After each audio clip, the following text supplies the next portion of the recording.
Doc Willie Ong nagsalita na sa totoong kalagayan niya ngayon. Yes, una sa lahat, nagpapasalamat po ako sa pagkarami-rami-raming nagdadasal kay Doc. So siguro yun po yung dahilan bakit lumalakas si Doc dahil sa dasal nyo.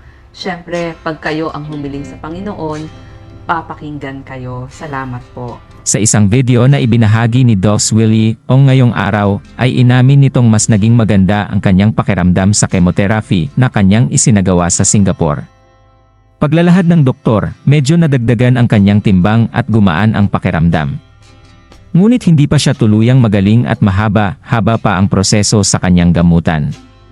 Gumawa lang ng video si Doc Willie Ong dahil kabi-kabila ang issue at fake news na lumalabas sa social media.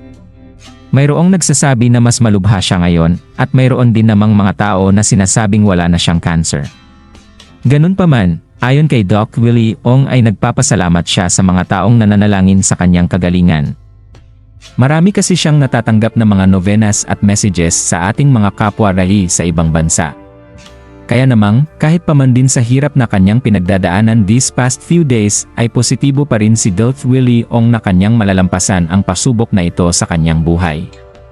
Samantala, nakiusap si Doc Willie Ong na wag maglabas ng mga hindi totoong balita dahil ayaw niya din na ma-stress ang kanyang mga followers.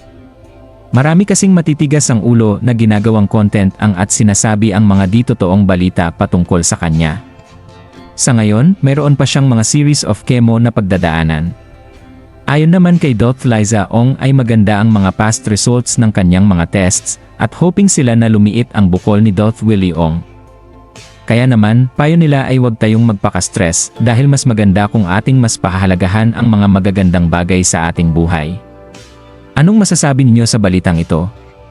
Comment down below. Maraming salamat sa panonood.